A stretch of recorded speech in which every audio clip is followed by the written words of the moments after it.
देखिए, कुछ जानकारी ज़रूर स्कैमस्टर्स के पास थी, जैसे उनका अकाउंट नंबर, जैसा कि एक उनको डेबिट कार्ड दिया गया था, उसकी एक फ़ोटोग्राफ थी।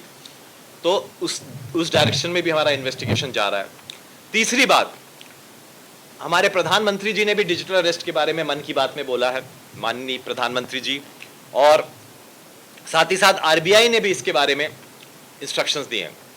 तो मैं सभी बैंक मैनेजर्स को, ब्रांच मैनेजर्स को बोलना चाहूँगा कि इस तरह से यदि सीनियर सिटीजन्स बदहवास स्थिति में आ रहे हैं और 10 बार से ज़्यादा वो अपने बैंक में गए और करोड़ों, लाखों करोड़ों के रुपए के ट्रांजैक्शंस उन्होंने कराए, एक एक्सपीरियंस्ड अनुभवी बैंकर को पता चल जाना चाहिए था ये कि डिजिटल अरेस्ट स्कैम है ये, और उसको पुलिस को इन्फॉर्म कर देना चाहिए।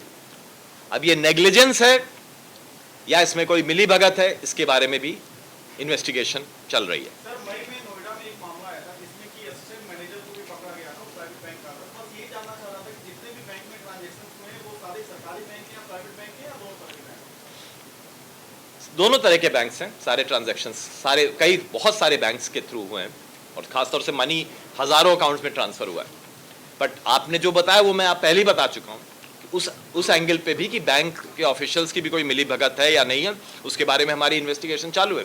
इस बार बैंक गए, अलग अलग 4 बैंक है उनके, और ये 20 अगस्त से लेके 29 सितंबर तक 26 बार 5 बैंक में वो अलग अलग उनके अकाउंट थे, उसमें गए।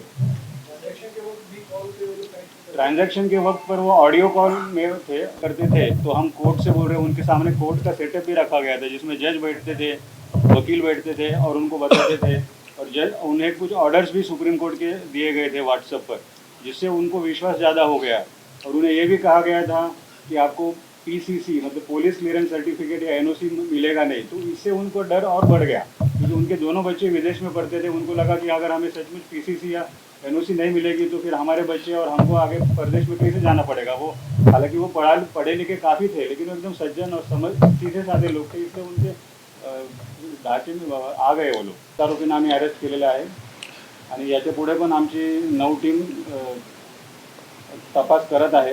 या गुन्ह्याच्या तपासामध्ये आपल्याला बरेच परदेशातले US, कॅनडा, सिंगापूर इकडचे आपल्याला तिथून कॉल झालेले आहेत, बँकेतून पण जे ट्रान्सफर झालेले आहेत, ते लॉकचा पण वापर त्या देशातून झालेला असं दिसत आहे।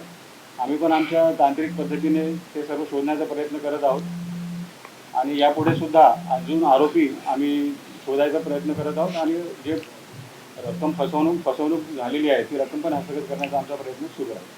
IP लॉक वापर करून बँकेचे पैसे काढण्यात आलेले आहे इंटरनेट बँकिंगच्या मदतीने। त्याचप्रमाणे जे व्हॉट्सअप कॉल केलेले आहेत ते त्या देशाच्या तिकडनं IPचा वापर करून करण्यात आलेले आहे। म्हणजे कॉल पण करण्यात आलेले आहेत आणि इंटरनेट बैंकिंग वापर करण्यासाठी पण अलग अलग देशाचं लॉकचा वापर करण्यात आलेला है। अरेस्ट के वो सभी मुंबई के आरोपी है।